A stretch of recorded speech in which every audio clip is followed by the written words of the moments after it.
All right, everyone, today we are looking at Gasperini'S 3-4-1-2, famous with his Atalanta side. He's used it various times and points over the last 3 or 4 years. I have built the tactic, I have put it together. Tactic links down below. Head you over to FM Scout. What I'd like you to do, 2 things for me before we get into today's iconic tactic. I want you to smash a like on today's video. Muchly appreciated. And let me know what tactic you would like me to cover next on the channel. We have managed to get through to the Champions League final in the group of death. We've also finished 3rd in the Serie A, and we've also won the Coppa Italia. I think a very successful season at Atalanta using this tactic. All right, guys, let's get into today's iconic tactic.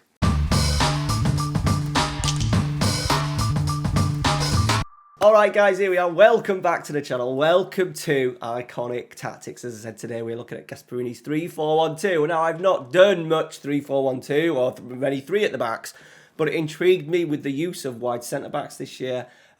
Atalanta have kind of moved away from it a little bit this year with Gomez leaving. He had a pivotal role. We're going to be looking at sort of like the tactic using Gomez in that number 10 role today. A couple of weird tactical instructions as well. I can understand now why they've kind of scored a lot of goals, but also conceded a fair few goals. Now, we have finished 3rd in Serie A. As you can see, our record for the season was pretty identical in terms of points and games won. Over the last 3 seasons in the Serie A, they'd actually finished 3rd.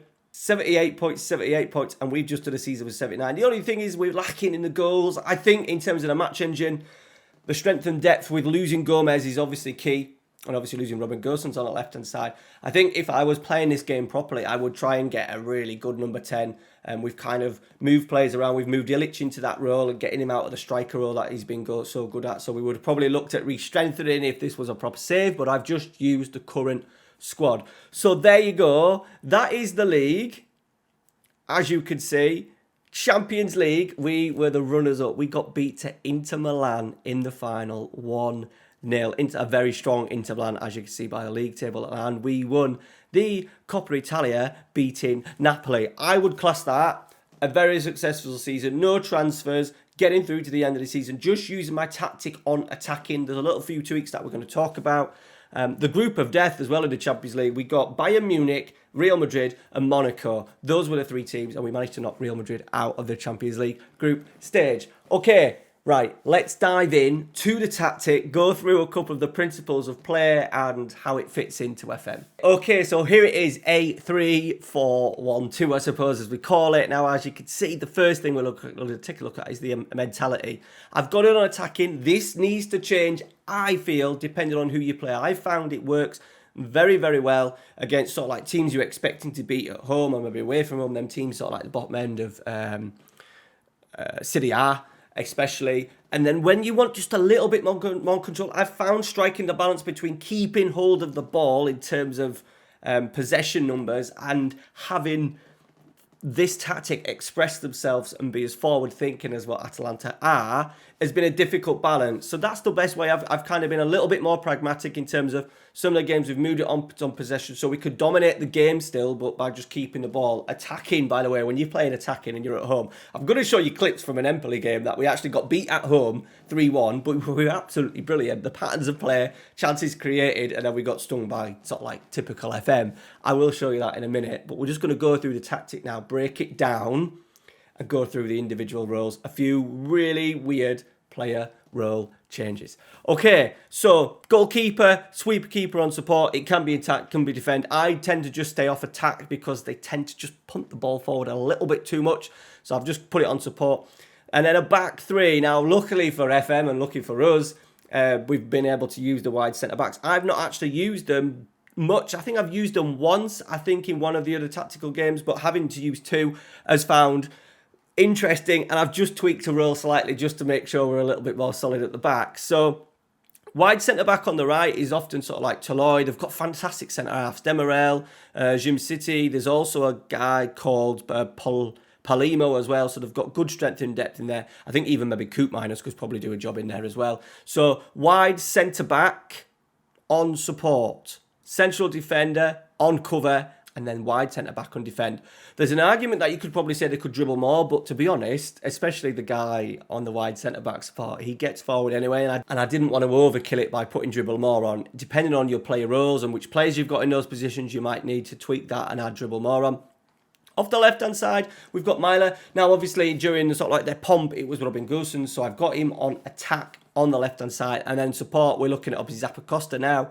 We've still got Hatabo, who was an integral part of the team over the last few years. He's had a bad injury, so I've not actually been able to use him yet. Got him on support, no player instructions. Now, this is the weird one. You would have thought in this tactic with wide centre-backs and attacking wing-backs and a Trequartista in front, 2 strikers, you would need these 2 midfielders to sit. However, they were allowed to literally roam from position. And what we're trying to create at times is a huge overload in the wide areas. So what we're looking at is sometimes Freuler would come into these areas with Zapata probably working the channels, the Trequartista coming in, floating around. You've got Freuler in here to create maybe a 2v1, a 3v2. You've obviously got the backup of Jim City. And then the idea is that when the players be moved over and the team is squeezed over that other side of the pitch, can we hit the far side? Can we hit the opposite wing-back? Can we potentially hit the opposite wide centre-back who's maybe coming to these areas? Can we hit a switch into maybe Ilic, who's got a 1v1 against a full-back, or getting in on between the centre-back and the full-back? That's what we're looking at to create. Now, as I said, it's really weird because these guys were allowed in particular to get into these wide areas. I'll just put that back on support. So we've got no box-to-box, no... I just wanted them to be quite basic, but the main instruction we've got on both is roam from position. That allows them to link play, I think, a little bit. The Trequartista is obviously as well going to drop in here, so it'll give them the opportunity to go past. Atalanta are have got a really good stock of central midfielders with Freuler, Koopmeiners, Pasalic, Pessina. Pessina does like to get beyond a little bit at times as well. I'm really big fan of Pessina. A player I would like to see at Manchester United. I think he would be really good as playing a little bit of an 8 potentially. Just run from position, just gives us that opportunity to open the play out, get the overloads in wide areas. I haven't seen it actually create too much of a problem. You have got the backup of the 3 defenders. So I think the defenders play a key part. Obviously, when central midfielders move out, it'll often maybe be Trequartista moving in, or maybe even the wide centre-backs making sure they hold their position. In front, we've got Gomez. This is a difficult one because I haven't found it's worked too well in the game, the Trequartista in this role. But I'm trying to think of how Gomez would play. Gomez would basically, there's a really good quote from Gomez when he played at Atalanta, that he would basically often find space by following the referee. The referee always tries and finds, obviously, spaces, so he's not gets in the way of play, and that's how Gomez would play. And I think just based off that, it kind of suits the Trequartista a little bit more. I didn't want to go in Gaunch because he kind of stays quite flat and quite static. We wanted that Trequartista to sort of like roam around often as well, because Ilic is a kind of a little bit of an inside forward. They would find at times that Ilic would come out to the right, Zapata would move into the middle, and then you would maybe see Gomez drifting out onto this left-hand side. So I think a Trequartista fits it quite well. And then up front, we've got Zapata. Big fan of Zapata. If he was a few years younger, what's he now, 30 years old?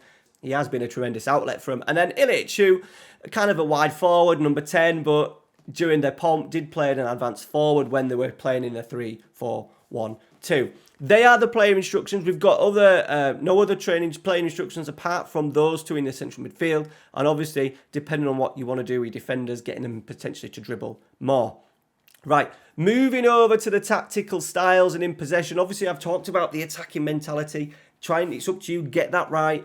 In possession, I've asked for shorter passing just because obviously they're going to play out from the back. We want to get the ball in. We want to get that ball into Gomez. We want him to have many touches on the ball, so we just don't want to go long. I think it's natural when you've got 2 centre forwards up there that if you go standard, it's going to clip balls in. There's an argument that you could do pass into space because they counter-attack so well, but because we're playing with 2 strikers up there, I don't think there's a real necessity to do it. Them 2 will naturally work the channels anyway, and the wing-backs will naturally clip balls in without having to overdo it. We want to get the ball down and play.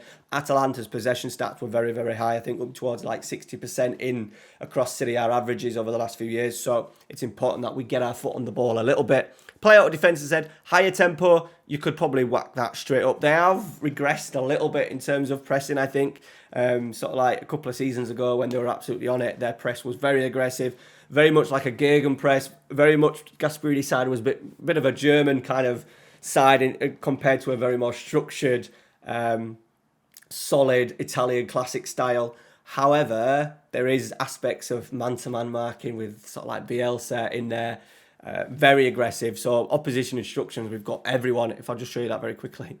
Opposition instructions, we've literally put tighter marking and trigger press for everybody, every position, just so I could recreate that very aggressive press that they were kind of doing a couple of seasons ago. Higher tempo, as we said, never time wasting. Working to the box, you still get crosses in, but obviously we want to get them passes in. We want to wait. We want to wait for those fullbacks and wingbacks to get in behind. Low crosses in for pullbacks and tappings, things like that. Obviously you're going to cross the ball naturally in a minute because you've got Zapata in there, but we've got the ballers, the players to sort of like work things a little bit more carefully. And at the same time, fairly wide, personal preference, you could probably move that to wide and extra wide as well, especially when you may be struggling against teams with low blocks, get that player opened up. I didn't do that. That was probably my one mistake against Empoli in the game that I'll show you in a little bit. I didn't move that up to a very wide, which I probably should have done. In transition, we want the goalkeeper to roll it out, distribute to centre-backs, kind of a basic. We've got that overload in there, sometimes a 3v1 or even a 3v2, so we need to make sure we exploit that as much as we can. Helps us progress the ball up the pitch. Counter press, obvious. If it's a gegenpress, if it's a Bielsa style kind of man-to-man marking, we want to really make sure we get in there. And then obviously distribution type, roll it out, just to encourage that goalkeeper to play short as much as possible. Out of possession, higher line, much higher line of engagement. You could probably even whack that up right to the very top. Trigger press more often, get stuck in, use tighter marking. Use tighter marking, I imagine that triggers everybody, but I've just put it in just to make sure all my bases are covered. Okay, so that is the tactic. Go download it down below. I'm going to show you now a few highlights of the Empoli defeat. We've just played Empoli. We've had a pretty good start to the season, really. A couple of wins. We lost to Bayern. We went attacking in that game, and then we got pulled apart with low crosses. A lot of these goals were Goretzka was on late running to the penalty area. Sane was a tapping at the back post. Lewandowski was a tapping in the 5-yard box. So something that you may need to look at going forward. However, Empoli was a bit of a shock. I'm going to cover this game. It's Empoli at home. We will see the best of us. And even though we got beat, I think we did. We actually played really well. The goals, I'll show you their goals anyway, just to show that this isn't a complete OP tactic. I like to be as honest as possible when doing these tactical recreations. Okay, so there's the XG story. We had a nice gradual creating chances at a constant sort of like rate through the game, and obviously they've had big jump ups. Their third goal was an absolute wonder goal, and the second goal is an absolute horrendous defensive mistake, I think from the goalkeeper.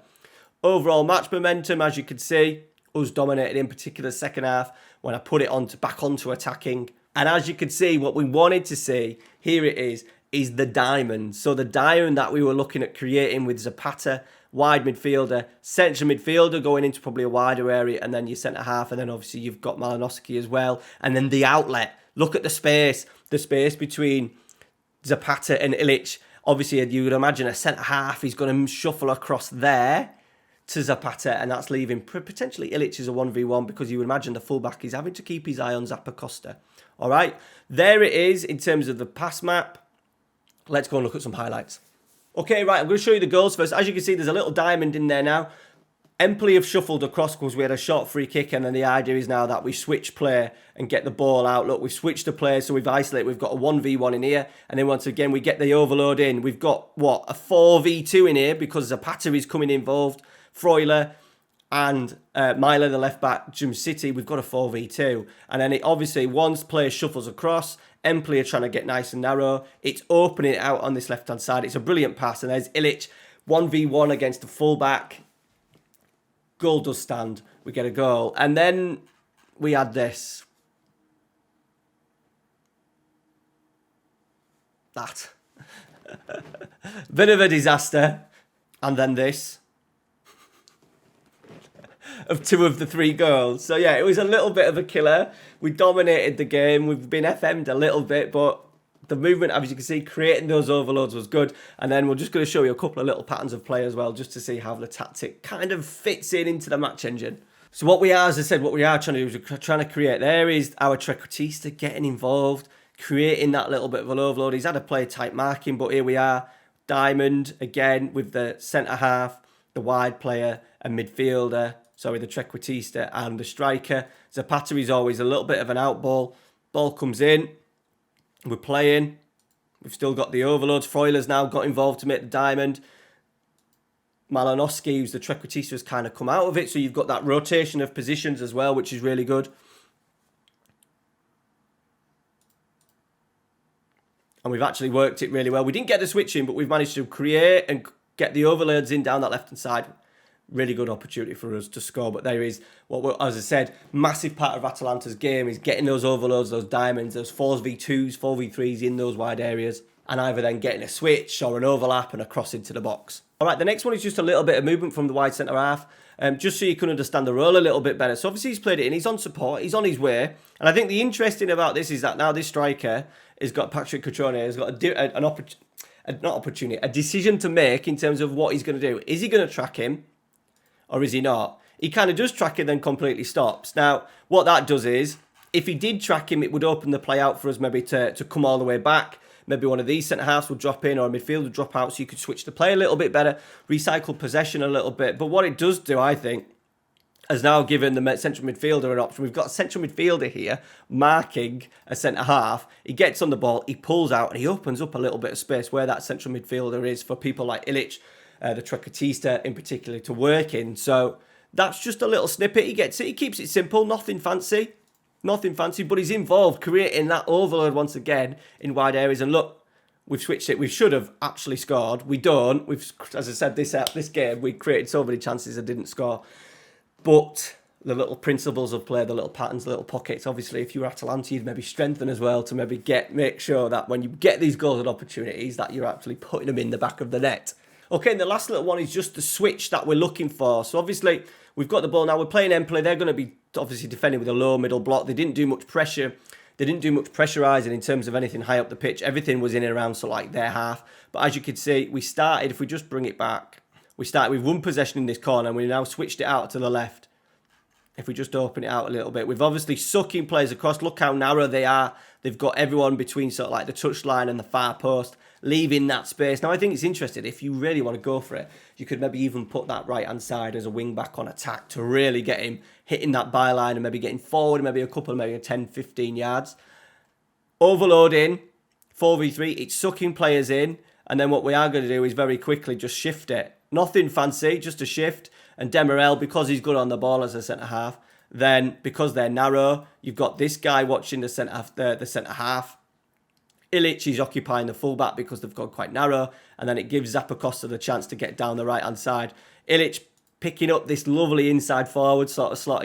But one thing I've actually enjoyed is watching the movement of Ilic. It's interesting when you play with a central forward who's more of an inside forward and has different traits that are maybe not classic to a number 9. You do see him drift into these areas. Ideally, you know, he can knock it off. He could even maybe at times, if he had a better first touch or he's opened his body out, he'd have often cut in on his left foot and have a go at goal. This time he just works it sensibly. Zappacosta, cross into the box. We've got bodies, look, 1, 2, 3, 4, 5. There's always that one at the back stick as well. Pazzella, Robert Gosens in particular would have scored plenty of goals from getting in at this back stick. It's a decent ball into the box, but once again, we're onside. Zampata's onside, and he's missed another goal, putting it wide. We've missed some big chances in this game. All right, guys, that is it. I'm actually quietly pleasantly surprised how this tactic is done, in particular in a simulation as well, because often I can't make changes. You can't tweak things during games. You just got to let Football Manager do its thing with the tactics. So I'm really pleased that we managed to pick up some silverware. I think Atalanta would call that an incredible season. Trophy, 3rd place, losing to Inter in the Champions League was a bit of a disappointment, but obviously getting to the final, massive achievement. All right, guys, thank you very much for watching. Smash the like on today's video. If you have watched all the way through, you're still here, do that for me. Muchly appreciated. Like I said, let me know down in the comments. If you're going to use it, go jump in my Discord. Links down in the description. Go check out the Discord. Let me know how it's doing for you. Put them in the comments. Let me know as well who you'd like to see next on Iconic Tactics. Cheers, guys. Thanks for watching. See you later.